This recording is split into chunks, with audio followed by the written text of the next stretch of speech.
nitwa Blaise nkaba ndi jeune entrepreneur akorera mu bintu vya transformation n'uburimyi ku gitegwa c'umwumbati. Ndarima nkongera nkahingura igitegwa c'umwumbati. Ni ibintu bitari bimenyerewe nga mu gihugu c'u Burundi ariko twarabishoboye. Rero ndi nga imbere yanyu nk'ugwaruka rugenzanje kugira ngo ndabatera intege, ndabaho ubutumwa ndababwira yuko kwitunganiriza imigambi bishoboka. Birashoboka cyane. Nivyo urashobora kuba umaze kugerageza vyinshi mugabo ukabona yuko vyanse gucamwe. Mbere urashobora kuba umaze no guca mu bihe aho wahemukiwe kenshi. Benshi barafise ikibazo cyuko bahemukiwe, abantu bakabahenda bakabescrokaza na mara yawe dukora ibi bigapfa ugasanga umuntu ageze ahantu umutima utacizera abantu. Ndetse ariho n'abandi bantu usanga badafise uburorero canke abo barabirako kugira ngo bashobore kwitunganiza imigambi yabo.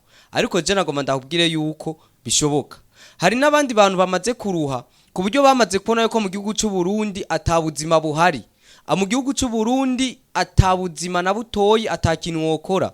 Ariko nagomba ndakubwire yuko kwitunganiriza umugambi birashoboka. Ntibisaba yo mahera we wiyumvira. Ntibisaba izo miliyoni wapanze. Ahubwo bisaba kuhaje no kuba decisive ukamenya ikintu urondera, ukamenya ico ukeneye. Urashobora guhera hasi kubusa ukagera ku kintu gikomeye. Urashobora guhera hasi.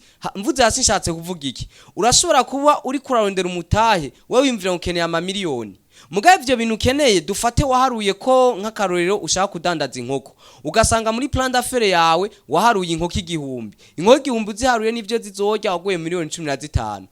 Ivyo ayo bizokugora kuyaronka. Oro wibagiye yuko izo nkoko igihumbi waharuye imwe ishobora kuzivamwo. Bisigura iki? Wogurisha ishati yawe, wogurisha ikirato, ukagenda ukagura iyo nkoko imwe, ukayorora.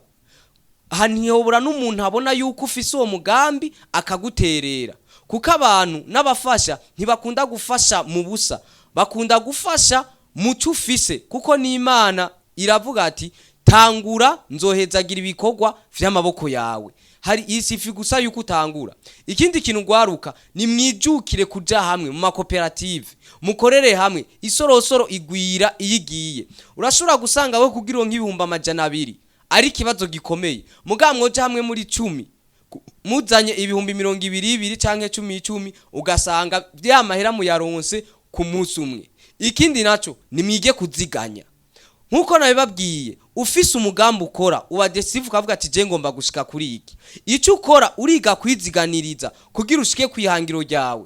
Burya amahera yokora umugambi nico gihumbi imisi yose wonona, nivyo 2 wonona nico 15 wonona buri munsi. Burya yo niyo mahera wo kwegeranya akava mu ico ukeneye. Hari abantu benshi usanga batanguriye kunguru bimwe uno munsi bafise amararo. Hari abantu benshi usanga batanguye bakora akazi kagayitse kamwe twitikiyede, akazi kagayitse kamwe kumesurira abandi bantu, mugabo ugasanga ivyo ntibirabatunze. Rero ni muco ubwenge, mwige kwiziganiza, mwige kuja hamwe kugira mushike ku mahangiro yanyu. Ico ciyumvira ufise kirashobora kuba umugambi mwiza mugihe wo kwicara ukagitunganya ukagikorerako. Ikindi kintu naco ngomba ndakwereka inzira nyinshi zishoboka kugira ngo umugambi ukundi. Uno munsi mu gihugu c'u Burundi haramaze kujaho ibigo vyinshi bifasha ugwaruka. Duhere kuri paeje, twaja kuri bije, tukaja kuri za figa, tukaja kuri bendeye, tukaja kuri za pinide. Hariho n'ikindi kigo citwa trademark.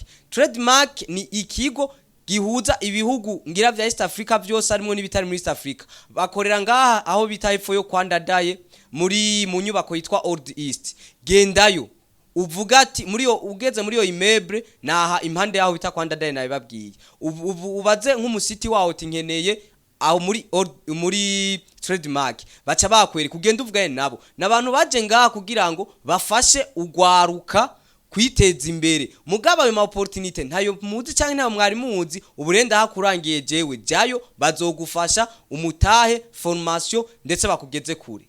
Ikindi amira kuri internet ndazi muraja ko gwaruka. Ja kuri internet urondera ama opportunity hano ushobora gupostira ama competition y'amaba y'imigambi. Hari ama competition y'amaba buri munsi mwamona abandi bajene ku ma television baca muri ama competition. Oriye yo kwirirwa kuri YouTube cyangwa kuri Facebook uri ibintu bitagira kamaro. Ja kuri internet urondeze ayo ma opportunity arabaho. Ha mu postire wandike upresente n'ivyacamwe Imana igahezagira uzobona imiryango yiyugurura.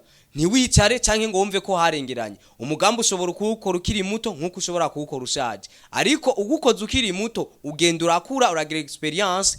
Ikindi ni mwiture abantu bajejwe intwaro, genda kwa mustantera gutwara, genda kwa dekarti umbwiye ati je nari mfite umugambi ubu nabuze ikintu nokora, bazokwereka aho bicisha umugambi ushobore gutera imbere. Rero neko nakubwira jewe natanguye nanje nkora utuntu duto kandi tubayabaye, ariko gezo no munsi fise entreprise yanditswe ndi ha OBR. Ego nivyo ntisindagera kure cyane hamwe yashoboka, mugabo ndahabona kuko ndiko ndakora. Rero nimwiyumvire mutunganye imigambi yanyu. Uno munsi amashuri nivyo turayiga, mugabo amashuri ntaguhende ngo narize ntukora ibintu bigucafuza mu gihe vyo guhamahera. Bikore ucafure hamugura isabune woge, urasubira use neza nk'abantu. Abantu bazokubona ufise ushobore kwigurira ico ukeneye, bazokubaha kurusha abuzosaba abuzosega. Twese nshobora kwishobora, turakenera ibintu ku bantu, ariko bimwe vyibanze ni buri ubu vyishoboreye. Naho yewe wowe utararonka, abantu bari ngaho babona kukora bikanka warondeye, ntuzobura ugufata ukuboko, ariko ukarindira uzoza gutora mu gitanda aho uryamye canke kumwe mwandika message bro ndangira akazi ndangira amadiri, bizokugora cyane. Kubera ko ayo mashuri ubaza ko wize uno munsi mu gihugu cy'u Burundi haheza abana barenga 5,000 ku mwaka. None umva ari nduzokangisha amashuri, ariko ufise ikintu ukora, ifaranga riri mu mufuko w'umuntu urarikurayo. Iyumvire gusa naka afise ifaranga, none mukuramwo gute? Nta muhana urara badatetse tomati, bisigura ikigenda uri mitomati kumbi tomati nzizobura amahera kuko barazikenera mu miryango. Amasabune, imyunyu, ibi amasukari, ikintu cyose ushobora kuba gikenerwa gikoreremwe. Tunganya imigambi, muzotera imbere ndazi, muzonshimira mu nyuma. Urashobora kuba ufise ikibazo cy'ukuno kwandika umugambi cyano kwitura nko nabidondaguye, za kera internationale zose sinazibabwiye, ariko ziri ngaho zirafasha ugwaruka kugira muzijemwo. Uwo bizogora andondere, inimero ni 67 348 093 canke mushike ngaha kuri BKTV, nabo bazobakira babafashe baduhuze canke baboriente kuyandi ku bindi bigo bishobora kubafasha. Murakoze cyane.